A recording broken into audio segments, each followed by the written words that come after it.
Friends and neighbors, it's Neil Street back again. The last time I made the second break, the second break in a tournament was back on May 19th. So it's been a while to get back here, but I'm back again. And so let's take a quick look at my stats. So I'm seeing the flop 24% of the time. And I've won 9 of 13 pots at Showdown and 3 pots won without Showdown. So there's a healthy number of entries, 308 entries. I'm currently in 15th place of the remaining 23 players, and the prize pool is 13.5 million, and the money up top for first place is 1,271,000. So I'm hoping I can make the final table, have a decentish shot at it, and hope to ladder up to get there and continue to ladder up if I do get there. So let me just do my normal thing of I selected a blog entry to read. So this one was I wrote on August 23rd, 2017. And the title is Slick or Not So Slick. When you're on the bubble, it can really pay not to play. Folding your way into the money is a legitimate strategy. It's not playing to win, certainly, but it's better than not cashing. Last night in the first tournament I entered, I made it to the bubble. When I was dealt a big slick, ace-king, I had a decision to make. Did I want to cash, or did I want to have a chance to win? I chose the latter and ended up hitting the rail. I don't feel bad about making that choice, though. The real profit in MTTs comes from getting to the final table, and it's hard to get there by folding premium hands. So I had some premium hands on my way to this second break. I got one of my big chip infusions was when I got dealt a big slick, and so I got another big slick another time, but I had to bail out of that and pull a ripcord on it because I just wasn't going to win it.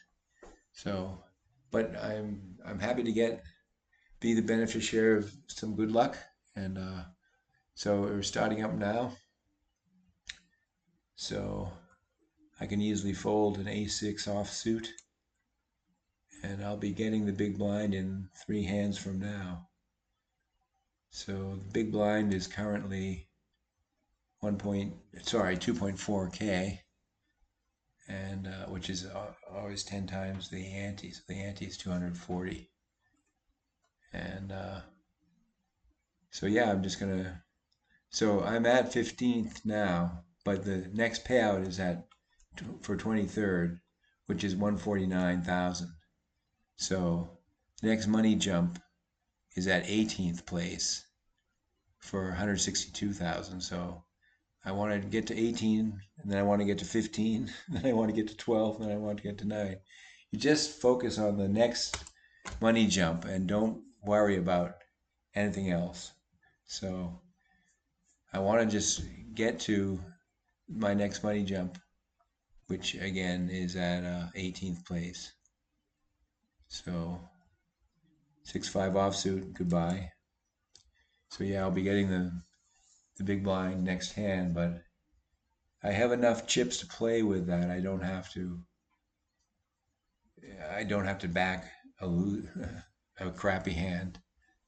When you're chip starved, then you can't be as picky about what hands you play because you just don't have enough chips to play any hands.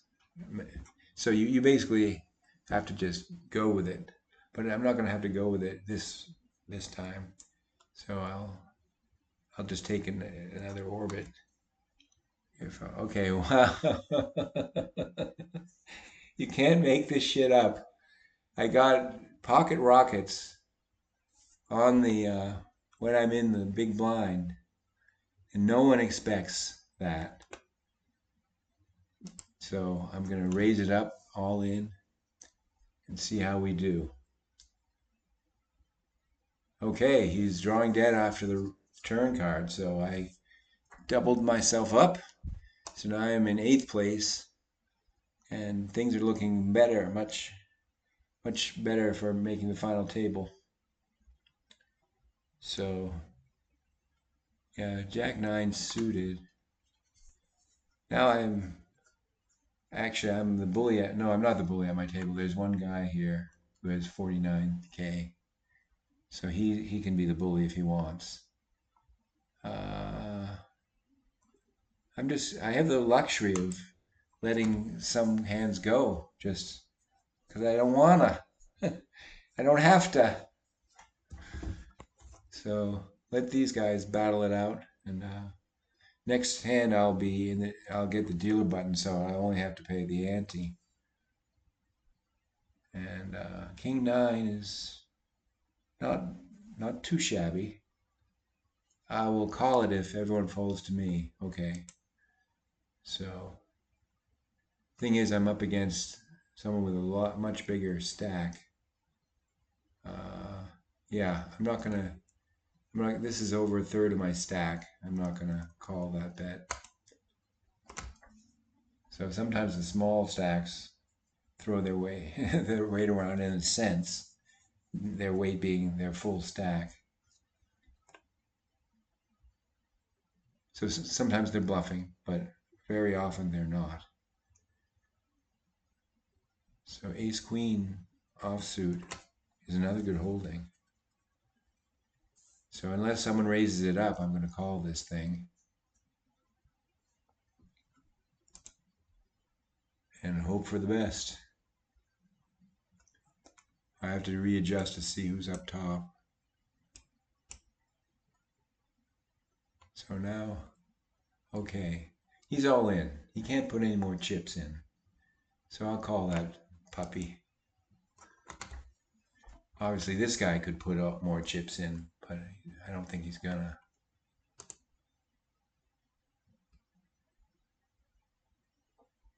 Probably so I'll check it on down and see who's got the goods. Oh, okay. This guy's repping that he has a jack or a 9. I'm out. Oh, he had 3 threes.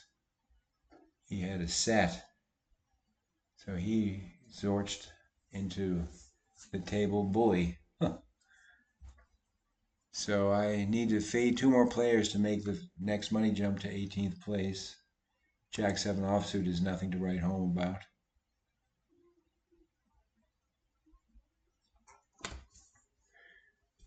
So yeah, you get a lot of volatility towards the end because the antes and blinds obviously have escalated to a point where they can take out large chunks of your stack.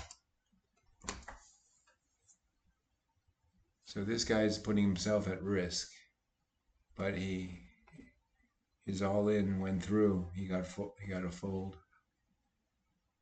So this is a check fold.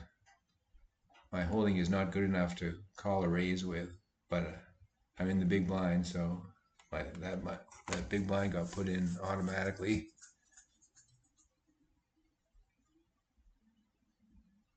Yeah, so I'm dwindling down. Okay, I made the 18th place money. So the next jump is at 15. So the 15th place money is 182, which is another 20 on what it currently is. 20K, that is. So see if I can continue to ladder up.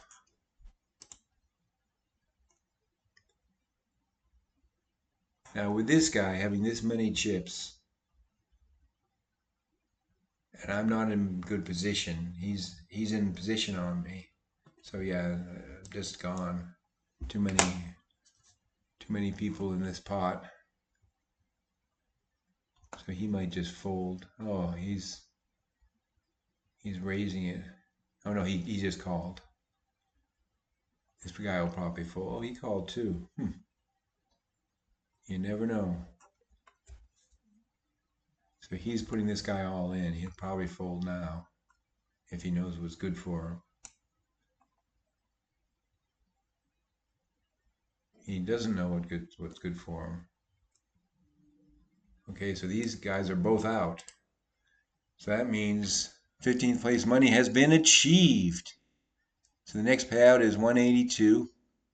And the next jump, money jump, is at 12th place for 203. So that's another 21 grand. So I have excellent chances of making that next money jump. But I want to make the final table, so that's two money jumps away. So we'll see.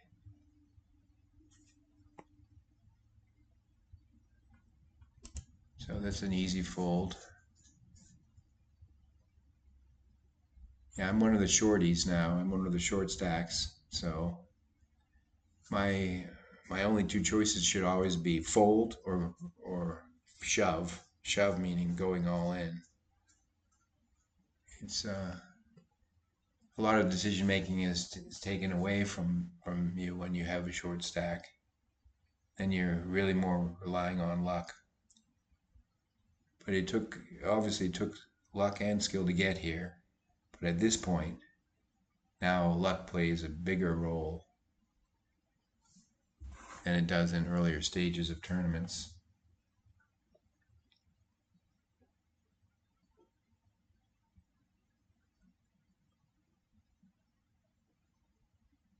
So, sorry for the dead air. Just thinking ahead. Wow, this guy's out. So there's one player to fade to make 12th place money. I'm going to fold this. I'm going to fold my way into the next money jump. So again, the next the payout for 12th is 203,000. So it's where you start getting bigger and bigger jumps, and it just gets ridiculous. Once you've made the final table, every knockout is a money jump, which is nice. So it's like, it almost feels like cheating to be able to get money jumps that way. And sometimes you can just do it by folding, because other players might go up against each other and one of them was going to get knocked out. So I'm trying to fly under the radar right now.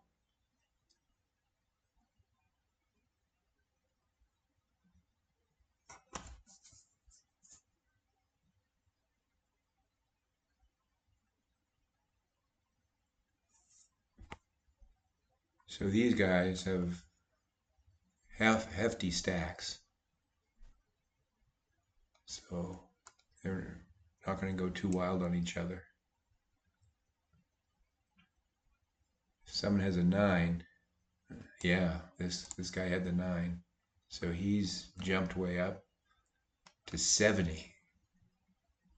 So, but the first place player has 115,000. So I'm a super shorty right now. Okay, 12th place money has been made. Next payout is 203. So the next money jump is the final table, making the final table, which is 230. So that's another 27,000. So see if I can hang around long enough for that. See, this took away half my stack, this big blind just now. So I'm going to have to go with it if, okay, I don't have to go with it here. If he bets, I'm gone. So the next hand I'm getting, I'm going to get the small blind. The small blind is currently 1.8K, so that'll take another over half my stack. So now I only need to fade one player to make the final table. So there's 10 players left. 1, 2, 3, 4, 5, 6. So the other table only has 4. But they'll even it out. Well, if no one gets knocked out, they'll even it out to 5 at each table, the remaining 2. But if someone gets knocked out, then that's the final table. So here we go, 1, 2, 3, 4, 5. So we have the 2 tables of 5 now. Folding this. And then I'm going to just get an ante taken out of my next hand. But the antes are already at 360. So I'm sucking wind in terms of chips. I am the caboose boy. I have the fewest chips of anyone by a significant amount. So it looks like I might just miss making the final table, but you you do what you can. Too many people in the hand for me. Hopefully someone will raise it up and someone will get knocked out. But they wouldn't do that if they're smart. They should they should just wait me out because I'm gonna get eaten up by blinds, so they don't have to do any betting if they don't want to. So that's the sort of the silent collusion type of thing where everyone knows what the best way to make the money is, and then they can just follow that strategy even though they're not talking to each other. They know it in their heads. All right, so when you have an ace, you gotta at this stage of the game, you gotta go with it. So we'll see.